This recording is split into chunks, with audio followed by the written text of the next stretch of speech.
The Defense Department has operated on a continuing resolution, or CR, for 11 out of the last 12 fiscal years. A CR essentially freezes spending at the previous year's level. The Government Accountability Office studied the impact that operating under a CR has on DoD. Elizabeth Field is Director for Defense Capabilities and Management Issues at the GAO. Elizabeth, welcome. Thanks for having me.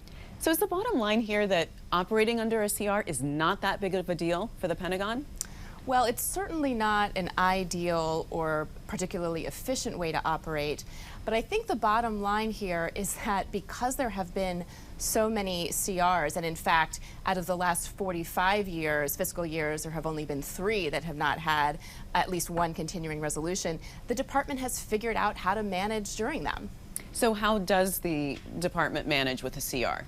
Well, there are a few ways. One would be setting spending plans early on, before the beginning of a fiscal year, taking different scenarios into account. So what if there's a 30-day CR, or a 60-day, or a 90-day CR? How are we going to allocate whatever funding we do get during that time? So that is one way. Another is to change the timing of contracts. So the Navy Fleet Forces Command, for example, has said to all of its supporting components that they want their service contracts that are year-long to start in the second quarter of a fiscal year so that there's no disruption in service. So a continuing resolution prohibits the department from spending on new defense programs. So what kind of impact does that have?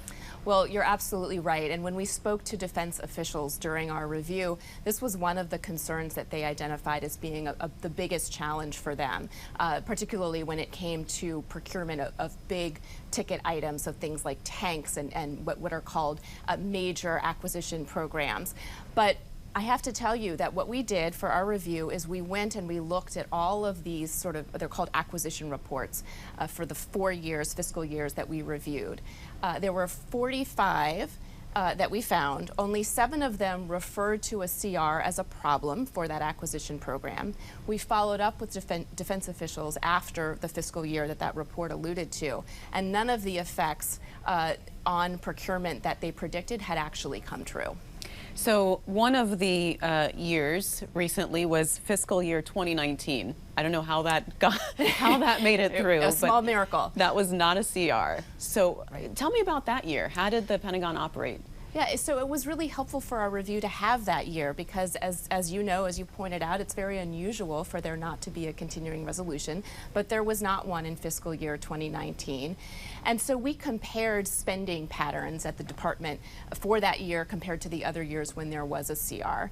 And what we found is that the department did obligate more funding in fiscal year 19 in that first quarter than it typically would in other fiscal years. So for example, the Marine Corps in fiscal year 2018 spent about 18% of its procurement funding in the first quarter. In fiscal year 19, it spent 40% of its procurement funding in that first quarter. So what about the rush at the end of the fiscal year to obligate the funds that needs to be obligated? Does a CR impact that at all? Not really. That was not one of the concerns that department officials identified for us. Certainly, those of us in government are familiar with that spending frenzy, but it's really not tied to a CR, at least based on what we learned. What about hiring for Defense Department civilians?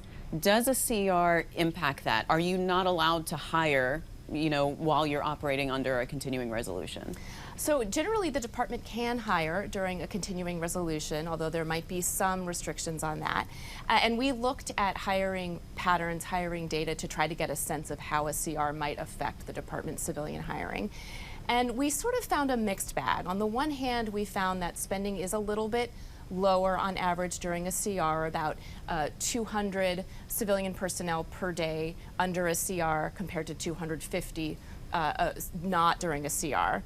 But department officials also told us that hiring fluctuates throughout the year and there can be reasons for that have nothing to do with the CR. For example, the Army Medical Command told us that they have a lot of spouses that they hire, military spouses, and so they see a lot of turnover in the summer because service members get their permanent change of station orders and they're moving. What about military personnel? Does it affect them at all, or are they kind of on a separate track? They're really on a separate track. It's not one of the concerns that department officials identified for us. So a CR is looking likely. One doesn't know what's going to happen. We're coming up on the end of the fiscal year. What do you think Department of Defense leaders are doing now to prepare for that, or are they just going to assume this is what's going to happen, let's just go with it? Well, department officials, because of how common a CR is, always assume that there will be a continuing resolution. So they've already got their spending plans in place, the 30, 60, 90-day plans I talked about earlier. They also are preparing what are called anomaly requests to the Office of Management and Budget, OMB. These are things that they feel they really are going to need to get funding for that normally they wouldn't be able to fund under a CR. And they can get exceptions. They submit those to OMB. OMB decides which ones are sufficiently supported to go to Congress, and then Congress decides which ones to fund. So it sounds like you found out that they are handicapped by this, but that they've gotten so used to that handicap that they've been able to manage and work around it. That's exactly right. It's business as usual, and they have adapted. All right. Well, Elizabeth, thank you so much for coming on. Thanks for having me.